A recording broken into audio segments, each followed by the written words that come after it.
sans plus attendre, je laisse la parole à Isabelle Brianceau, qui va nous faire une intervention sur les formations universitaires en muséologie, option déontologie, avec une question sur l'amorce d'un état des lieux. Alors, tout d'abord, mesdames, messieurs, bonsoir. Je tiens à remercier, avant de commencer, donc le Comité national français de m'avoir invité. Alors, je vais peut-être mettre en grand, si j'y arrive. Donc, de m'avoir invité à cette conférence donc, sur les formations à la déontologie et en muséologie. Et je tiens également à remercier tout particulièrement donc, la présidente de l'ICOM France, à savoir Juliette Raoul-Delval. Donc, moi, je vais plutôt me concentrer en fait un peu sur une sorte d'état des lieux finalement des formations universitaires de niveau master. Donc, j'essaierai quand même de présenter un peu les choses dans un contexte aussi actuel, puisque les formations sont évaluées par une instance, et donc ça nous permettra de faire un peu un état des lieux et de voir ce qu'il en est sur cette question, sur ces formations à la déontologie et en muséologie. Donc, dans le cadre des activités donc, du conseil d'administration de l'ICOM France, donc, j'ai accepté, en tant qu'enseignant-chercheur, d'amorcer un premier état des lieux sur les formations universitaires donc, en muséologie dans le paysage universitaire. Donc, je précise cela, puisque vous savez que ce paysage universitaire s'articule autour de 3 diplômes, dans le cadre du LMD, à savoir la licence, le master et le doctorat, notamment, comme vous le savez aussi, dans le cadre aussi des cursus d'enseignement à l'échelle européenne. Donc, l'amorce de cet état des lieux concernant les formations universitaires de niveau master en muséologie, qui dispenserait d'un enseignement spécialisé autour de la déontologie, qu'on pourrait aborder sous la forme d'unités d'enseignement ou de choix optionnels dans le cadre de ces formations, s'inscrit à un moment particulier, puisque les universités françaises sont soumises périodiquement à ce qu'on appelle des vagues d'auto-évaluation des formations existantes, mais aussi des accréditations de nouvelles maquettes à partir des bilans de formation qui sont expertisés par ce qu'on appelle l'HCERES, c'est-à-dire le Haut Conseil de l'évaluation de la recherche et de l'enseignement supérieur. Je précise que ces vagues d'auto-évaluation et d'accréditation sont en cours, ce qu'on appelle les vagues B, les vagues A, B, C, D, donc dans le paysage universitaire. Et donc, c'est important quand même d'avoir en compte cet environnement pour comprendre finalement comment les formations évoluent, glissent en muséologie et notamment sur ce qui nous intéresse sur la question de la déontologie. Alors, pour préciser donc un peu les choses, donc ce Haut Conseil a plusieurs missions que je ne vais pas évidemment lister ce soir parce que ça n'a pas vraiment d'intérêt dans le cadre de cette soirée. Néanmoins, quand même, je tiens à souligner 2 missions qui me semblent quand même intéressantes de la part de ce Haut Conseil, c'est-à-dire qu'il va évaluer, ce Haut Conseil va évaluer les établissements d'enseignement supérieur, vous l'avez compris, et il va évaluer les formations et les diplômes qui sont dispensés par les établissements universitaires qui offrent un bouquet de formation LMDA. Donc, cette procédure d'évaluation par l'HCERES va être, on va la qualifier une forme d'audit pédagogique qui a lieu, comme je disais, périodiquement, qui est un travail, je dirais, assez fastidieux pour les établissements d'enseignement supérieur qui sont concernés. Néanmoins, ça a le mérite de faire un bilan, un point, concernant les contenus d'enseignement qui sont dispensés par les universités et donc de porter un regard plus précis sur les formations et donc en ce qui va nous concerner sur les formations en muséologie. Je précise que le champ disciplinaire de la muséologie dans le paysage universitaire français n'est pas totalement acquis. C'est-à-dire qu'il peut y avoir des effets d'affichage autour de ce champ disciplinaire, puisque vous n'êtes là aussi, je pense, pas sans savoir que le diplôme de master et de doctorat à l'université française, ces 2 diplômes sont rattachés à des laboratoires de recherche qui dépendent de sections du CNU, c'est-à-dire de sections de recherche du Conseil national des universités. Et à l'heure actuelle, par exemple, il n'y a pas de CNU en muséologie. Donc ça permet quand même d'avoir des éléments pour comprendre un peu ce paysage autour de la construction de ces formations. Donc ceci a quand même des conséquences sur les intitulés de formation au niveau master, pour ne citer que cela, puisque une formation de master, vous l'avez compris, va être adossée à une section de recherche qui est souvent disciplinaire,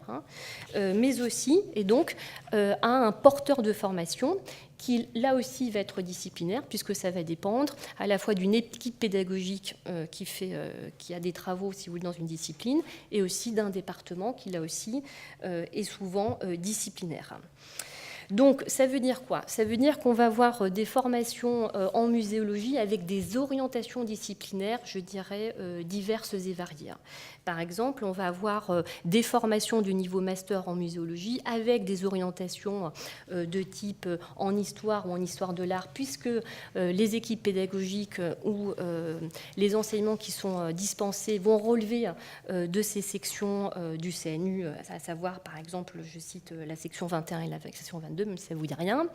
On va avoir aussi d'autres formations de master en muséologie avec une orientation de type autour des questions de médiation, de réception de public, qui vont plutôt relever dans le paysage universitaire français des sciences de l'information, de la communication, à savoir la section 71 à laquelle j'appartiens par exemple. Et on va avoir d'autres formations qui là aussi vont avoir des colorations en fonction de ces sections, donc qui sont en art par exemple, ou même jusqu'à des sections juridiques qui vont avoir aussi une teinte dans la construction et dans les enseignements qui sont proposés. Donc, ces formations en muséologie vont présenter, et c'est sur ça que j'insiste quand même, des contenus pédagogiques en lien avec ces champs disciplinaires. Donc ça, c'est ce qui va quand même structurer quand même les contenus des formations dans les universités. Et donc conclure finalement qu'il y a une forme que les formations en muséologie finalement se présentent un peu de manière éclatée à partir de ces disciplines avec des intitulés qui vont varier finalement à partir justement de ces entrées, de ces prismes disciplinaires qui sont quand même très forts au sein de l'université. Alors évidemment, ça ne veut pas dire qu'un master en muséologie va être que disciplinaire. Évidemment, on a des masters en muséologie qui évidemment s'ouvrent et qui prônent l'interdisciplinarité. Avec des contenus pédagogiques qui peuvent aller de la collection jusqu'à des approches communicationnelles ou éthiques, juridiques, en fonction aussi du regard qui est porté à ces formations, et qui sont censés donc préparer d'un point de vue théorique et appliqué au métier, au pluriel, des musées, sans pour autant préparer les étudiants au concours de conservateur ou d'attaché de conservation. Donc les formations de master, par exemple, en muséologie, n'ont pas forcément pour objectif final, si vous voulez, de préparer les étudiants à passer le concours de conservateur ou d'attaché de conservation. Donc ces premiers éléments pour moi sont importants, puisque lorsqu'on a des discussions, par exemple, au niveau des demandes d'adhésion de jeunes, notamment d'étudiants, qui vont solliciter une demande auprès de l'ICOM, on a eu quelques discussions, je me souviens, les séances précédentes, à savoir, au niveau des intitulés de formation, il n'y a pas toujours le mot musée ou muséologie qui intervient. Donc on peut se poser des questions à savoir, est-ce que cet étudiant, finalement, a une véritable formation en muséologie, ou est-ce que ce n'est pas un effet d'affichage pour des motivations diverses et variées, dont avoir la carte de l'ICOM, par exemple. Donc c'est pour ça que je fais véritablement une distinction entre les intitulés, c'est-à-dire cet affichage sur lequel je vais reprendre un petit peu, et les contenus de formation, puisque ces contenus de formation, c'est cela qui va donner cette teinte en muséologie aux différents masters. Donc, dans l'état des lieux en construction, qui est un peu le sujet de mon intervention, Donc ça ne va s'appliquer. Alors l'état des lieux ne va s'appliquer qu'à un corpus finalement que j'ai circonscrit de manière un peu étroite, mais qui fera peut-être l'objet d'une ouverture, à savoir des formations de master en formation initiale,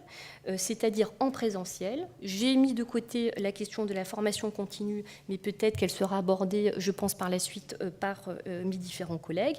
et donc des masters qui ont passé ces 2 étapes d'auto-évaluation et d'accréditation pour une simple raison, pour avoir un paysage des masters actualisé, puisque les intitulés des masters évoluent, et donc ces temps d'évaluation par l'HCERS nous permet quand même de relooker d'une certaine façon les maquettes et d'être aussi dans une évolution de ces enjeux autour des questions de la muséologie. Alors, la nouveauté, c'est que le ministère, dans ses phases d'accréditation, a planché quand même sur des intitulés de mention. Intitulés de mention pour les masters qui vont concerner aussi bien les sciences humaines et sociales que les sciences fondamentales.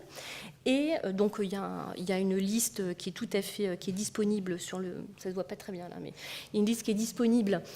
sur le site du ministère, qui fait l'objet d'un arrêté, donc relativement récent puisqu'il date du 4 février 2014, qui fixe par la loi la nomenclature des mentions de diplômes nationaux de niveau master. Donc ça c'est un peu une nouveauté puisque lorsque l'on regarde cette liste, pour la première fois, on voit 2 mentions clairement identifiées avec le mot musée et muséologien. Alors, je les ai encadrés en rouge, mais je ne sais pas si le PowerPoint est très lisible. Donc, 2 mentions clairement affichées autour de ce champ disciplinaire, même si je mets quand même des guillemets à ce champ disciplinaire, à savoir une mention qui s'intitule muséologie, muséo-expographie, donc avec un volet sur les questions des expositions, et puis une deuxième mention qui est affichée, à savoir patrimoine et muséa. D'ailleurs, ce matin, lorsque j'ai regardé les demandes des adhésions des étudiants, il y a en effet master qui s'affiche, musée et patrimoine. Donc, il y a véritablement une actualisation des intitulés de formation. Alors, je mets quand même un petit bémol parce que concernant cette nomenclature, donc j'ai précisé tout à l'heure que l'université avait un raisonnement disciplinaire, puisqu'on est soumis, je dirais, à une production scientifique qui relève de section au CNU. Donc, ce qui veut dire qu'il va y avoir des choix par les équipes pédagogiques qui vont être soit je dirais, aller piocher des intitulés de mention de master, en effet, comme ceux que je viens de présenter, ou alors avoir respecté un choix disciplinaire, à savoir un intitulé de mention en histoire de l'art, en géographie, ce que vous voulez, et par contre, avoir un intitulé de parcours, puisqu'une mention peut avoir plusieurs parcours, où là va apparaître des termes comme musée, muséologie, etc., etc. Donc, pour cette amorce d'état des lieux, alors comment je m'y suis pris ? Donc, j'ai essayé, à partir d'un outil qui a été mis à disposition par le ministère de l'Enseignement supérieur, à savoir le portail national des masters, qui est un outil assez intéressant, puisque en fait, ce portail centralise les masters qui ont passé l'accréditation. Et donc, ça me permet d'avoir une base de données fiable avec ces nouvelles nomenclatures, ces nouveaux affichages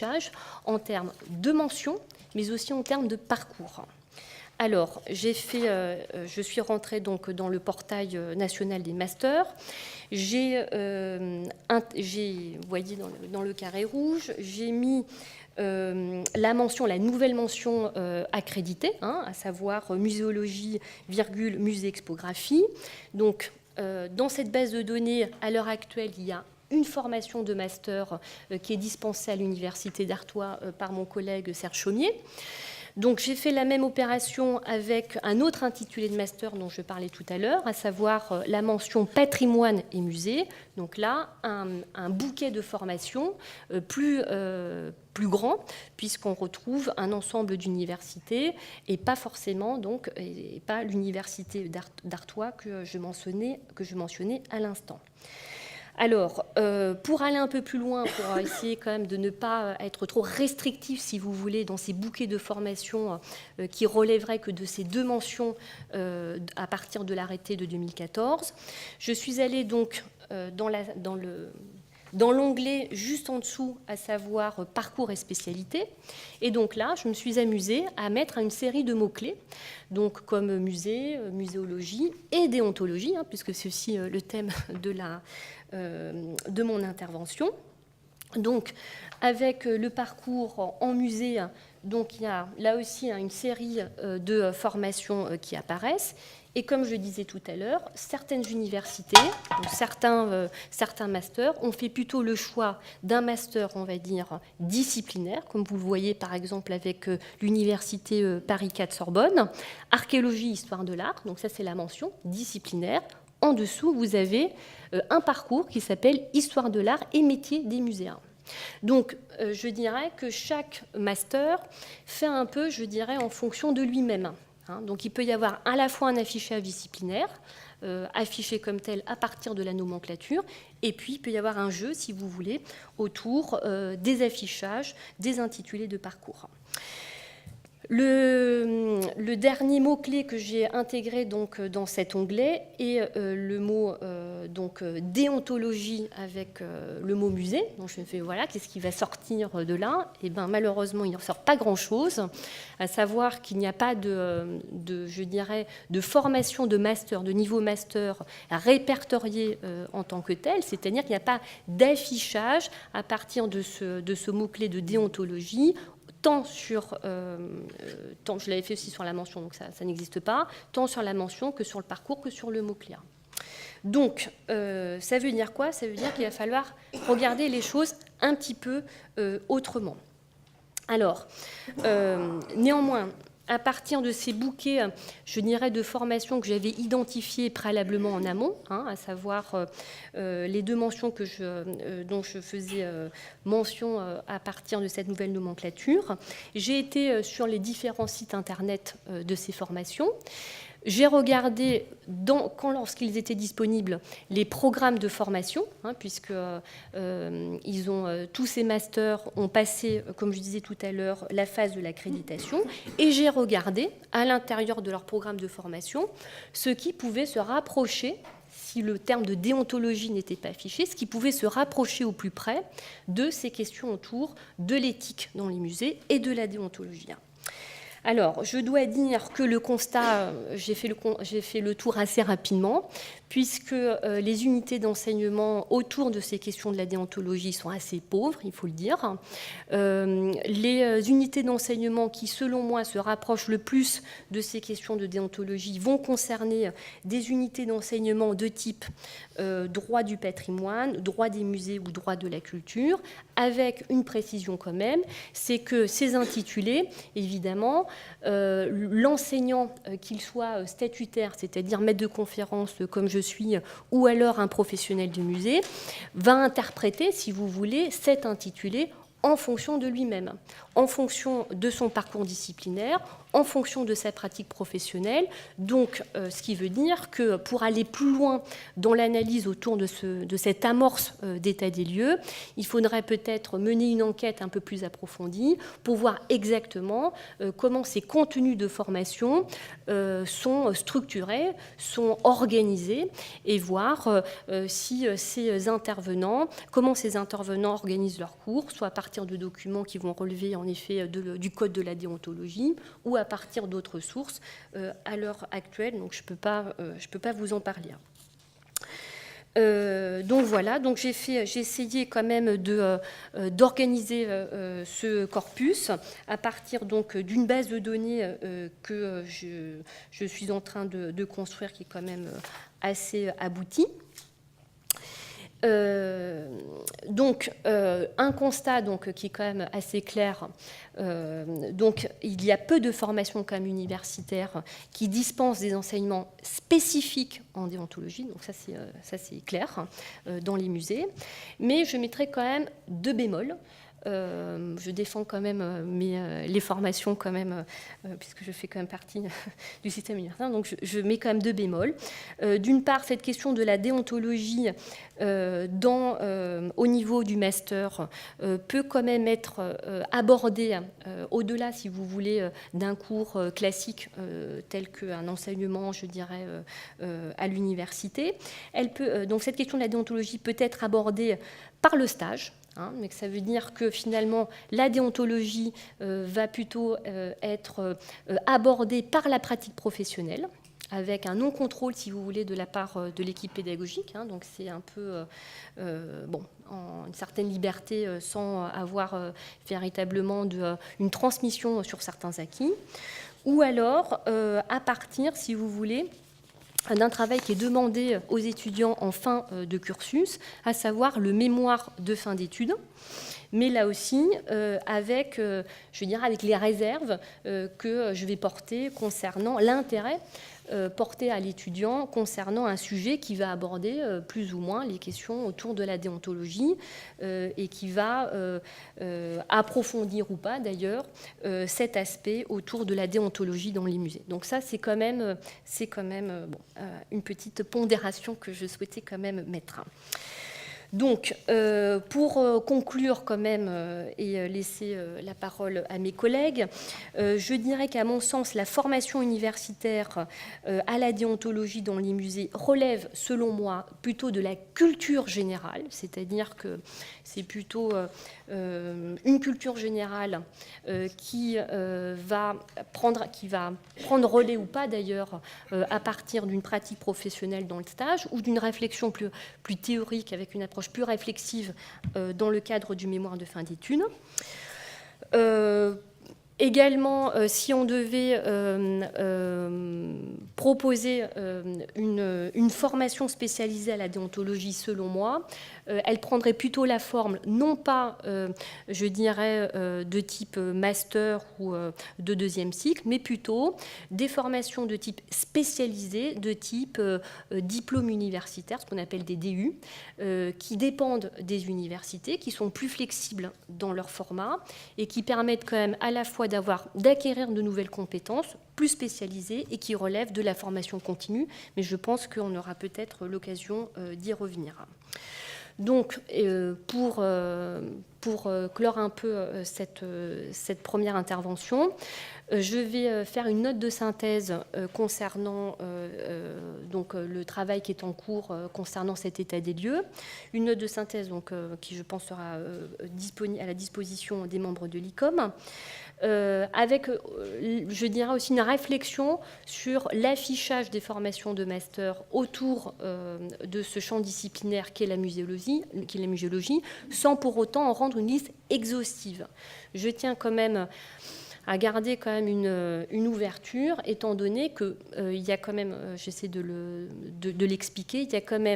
il faut quand même regarder les contenus de formation et pas uniquement, je dirais, s'arrêter à un affichage qui va relever donc de la mention ou du parcours dans le cadre des nouvelles accréditations et donc des nouvelles formations